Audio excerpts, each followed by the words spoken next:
एक गांव में टुनटुनी चिड़िया अपनी छोटी बहन पिंकी चिड़िया के साथ रहती थी। टुनटुनी पढ़ी लिखी नहीं थी, इसलिए उसे कहीं काम नहीं मिलता।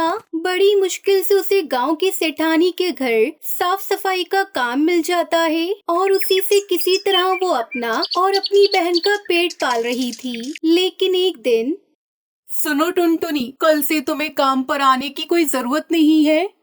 क्यों मालकिन, मुझसे कोई गलती हुई है क्या? नहीं टुनटुनी, तुम्हारे साहब की शहर में नौकरी लग गई है और हम सभी अब शहर जा रहे हैं। ये सुनकर टुनटुनी बहुत उदास हो जाती है और उदास मन से घर आकर बैठ जाती है। टुनटुनी को उदास देखकर उसकी छोटी बहन पिंकी बोलती है, क्या हुआ दीदी, आप इतनी उदास क्यों हो? दीदी, आपने कहा था ना इस बार आपको जब पैसे मिलेंगे तो आप मुझे डॉल दिलाओगी। लगता है आप डॉल लाना भूल गई हो, इसलिए आप उदास हो ना? हाँ छोटी, मुझे माफ कर दो, मैं तुम्हारे लिए गुड़िया लेकर नहीं आई। टुनटुनी को समझ नहीं आता कि आखिर अब उसे काम कहाँ मिलेगा। इतनी मुश्किल से तो उसे सेठानी के घर काम मिला था। अगले दिन टुनटुनी काम की तलाश में निकल जाती है। तभी रास्ते में वो देखती है कि एक बच्चा अकेला जोर जोर से रो रहा था। क्या हुआ? तुम रो क्यों रहे हो? कोई परेशानी है तो मुझे बोल सकते हो, मैं तुम्हारी मदद करने की पूरी कोशिश करूँगी। क्या तुम मुझे ऐसी जगह ले जा सकती हो जहाँ थोड़ी धूप हो? मुझे बहुत ठंड लग रही है। हाँ क्यों नहीं, चलो मेरे साथ।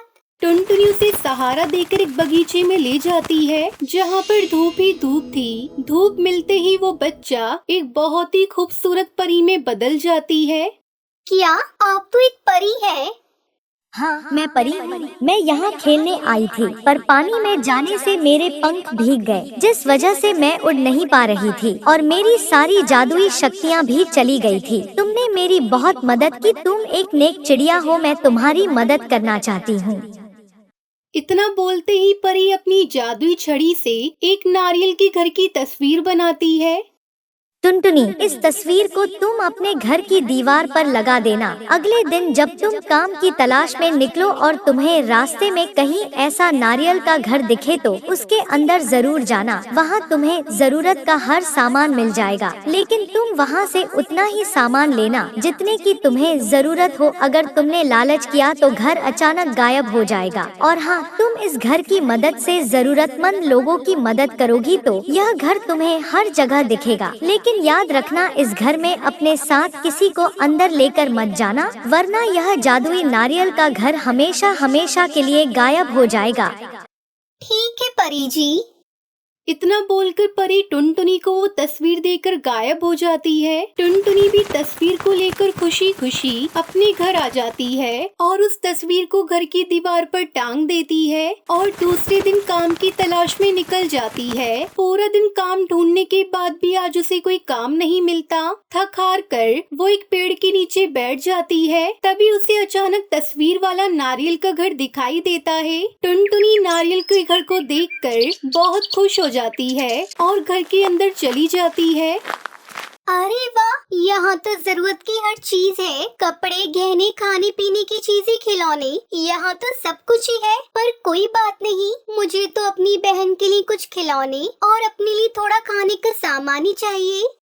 टुनटुनी अपने घर की जरूरत का थोड़ा थोड़ा सामान ले लेती है और अपने घर की ओर चल देती है। घर आकर टुनटुनी पिंकी को खिलौने देती है। खिलौने पाकर पिंकी बहुत खुश होती है। ऐसे ही एक दिन टुनटुनी के पड़ोस में रहने वाला हरिया काका की अचानक तबीयत खराब हो जाती है। दवा की दुकान नजदीक में न होने की वजह से टुनटुनी सोचती है, अगर मेरे पास नारियल के घर का पता होता तो मैं जल्दी से काका के लिए वहाँ से दवाई लाकर दे देती, जिससे काका जल्दी ठीक हो जाते।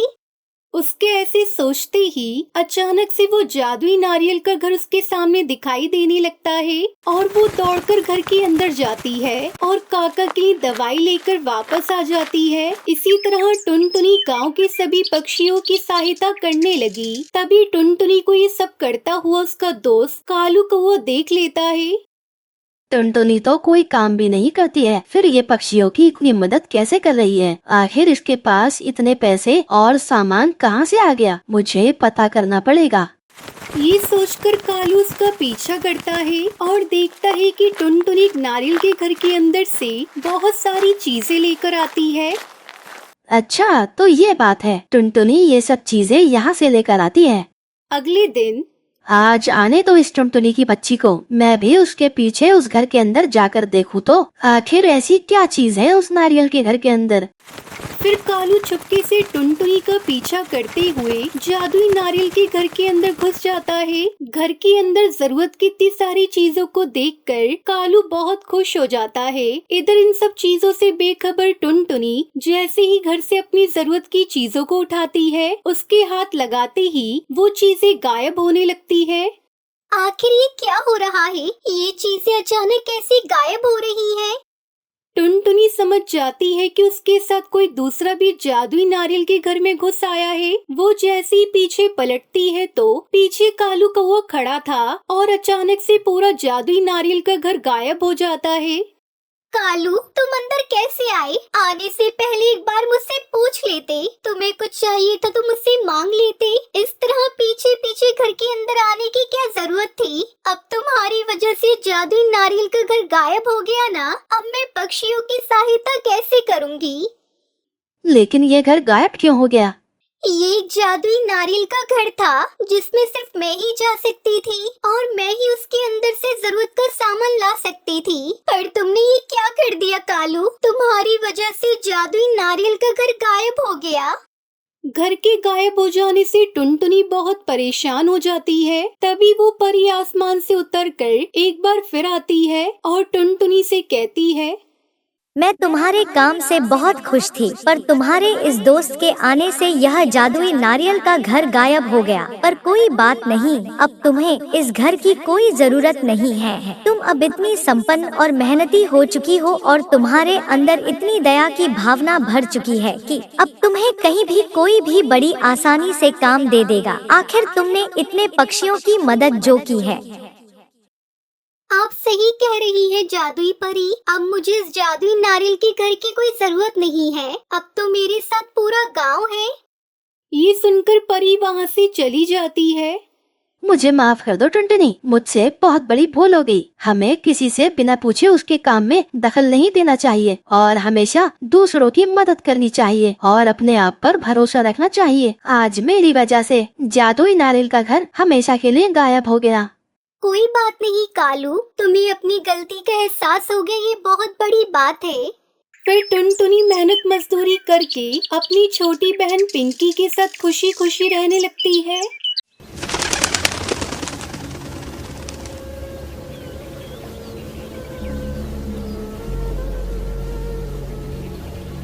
बंटी कबूतर नारियल पानी बेचकर अपने परिवार का गुजारा करता था। वो सुबह सुबह नारियल पानी बेचने के लिए अपने घर से निकल जाया करता था। नारियल पानी वाला, ठंडे ठंडे नारियल पानी ले लो। नारियल पानी वाला, ठंडे ठंडे नारियल पानी ले लो। अरे ओ नारियल पानी वाले, जरा इधर आना। अभी आ रहा हूँ बहन। बंटी कबूतर नारियल पानी लेकर हरी काकी तोती के पास जाता है। ये लो बहन नारियल पानी। इस तरह बंटी कबूतर पूरे दिन घूम घूम कर नारियल पानी बेचा करता था। शाम को अपने घर आता है और अपनी पत्नी टुनटुनी से कहता है, टुनटुनी ये ले आज की कमाई, इसमें से आधा पैसा तू अलग रख दे, बिटिया की पढ़ाई में काम आएगा। मैं कहती हूँ जी, थोड़ा अपने ऊपर भी ध्यान दिया करो। आजकल तुम्हारी तबीयत भी ठीक नहीं रहती। क्या करूँ, बिटिया के भविष्य की भी चिंता है। ठीक है जी, मैं आपके लिए पानी लेकर आती हूँ। इस तरह उनके दिन कट रहे थे। एक दिन जब बंटी कबूतर नारियल पानी बेचने जा रहा था, तब एक बाज उस पर हमला कर देता है। इस हमले में बंटी कबूतर उस बाज का शिकार बन जाता है। ये सब दूर पेड़ पर बैठी सुंदरी कौवी देख रही थी। सुंदरी कौवी टुनटुनी चिड़िया के पास जाती है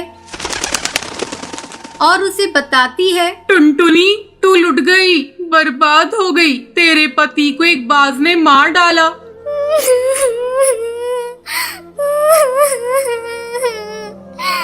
ये क्या कह रही है सुंदरी कौवी? उस बाज की मेरे पति से क्या दुश्मनी थी? कई दिनों तक टुनटुनी चिड़िया बंटी कबूतर की याद में रोती रहती है। एक दिन टुनटुनी की बेटी उसके पास आकर कहती है, माँ, कई दिन हो गए तुमने कुछ भी खाया पिया नहीं है और रोती जा रही हो। इस तरह तुम्हारी तबीयत खराब हो जाएगी। माँ, अगर तुम्हें कुछ हो गया तो मुझे कौन देखेगा? तुम मेरे लिए थोड़ा सा खाना खा लो।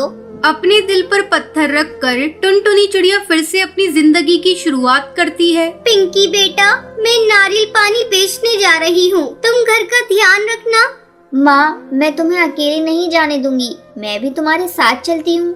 नहीं बेटा, तू घर पर रहकर घर की देखभाल कर, मैं जल्दी ही आ जाऊंगी। टुनटुनी चिड़िया किसी तरह पिंकी को समझाती है और नारियल पानी बेचने जाती है। नारियल पानी ले लो, ठंडे ठंडे नारियल पानी ले लो, ताजे ठंडे नारियल पानी ले लो। तभी कालू कौवा कहता है, अरे ओ टुनटुनी, तू अपना नारियल पानी कहीं और जाकर बेच। इस जंगल के पक्षी अब कोल्ड ड्रिंक पीते हैं, तू अपनी दुकान कहीं और जाकर लगा। ठीक है कालू भैया, मैं कहीं और जाकर अपना नारियल पानी बेच लूंगी। टुनटुनी चिड़िया थोड़ी दूरी पर जाकर अपना नारियल पानी का ठेला लगाती है। सुबह से शाम हो जाती है, लेकिन उसका एक भी नारियल पानी नहीं बिकता। जंगल के सारे पक्षी केवल कोल्ड ड्रिंक पी रहे थे।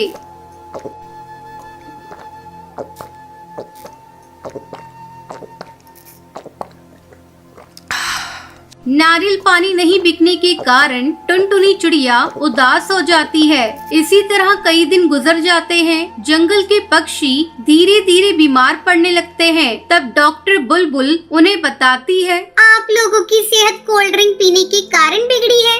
अगर आप लोगों को अपनी सेहत ठीक करनी है तो कल से ही आप लोग नारियल पानी पीना शुरू कर दीजिए। डॉक्टर बुलबुल, हम लोग आज से ही नारियल पानी पीना शुरू कर देते हैं। सभी पक्षी मिलकर टुनटुनी चिड़िया के ठेले पर जाते हैं। टुनटुनी चिड़िया उदास अपने ठेले के पास बैठी थी। टुनटुनी, आज हम तुम्हारे ठेले पर नारियल पानी पीने आए हैं। आज से हमने कोल्ड ड्रिंक पीना छोड़ दिया है, क्या तुम हमें नारियल पानी पिलाओगी? हाँ हाँ बिल्कुल, मैं अभी आप सबको नारियल पानी देती हूँ। टुनटुनी चिड़िया खुशी खुशी सबको नारियल पानी पिलाने लगती है। अब टुनटुनी चिड़िया नारियल पानी बेचकर अच्छा पैसा कमाने लगती है और खुशी खुशी अपनी बेटी के साथ अपनी जिंदगी बिताने लगती है।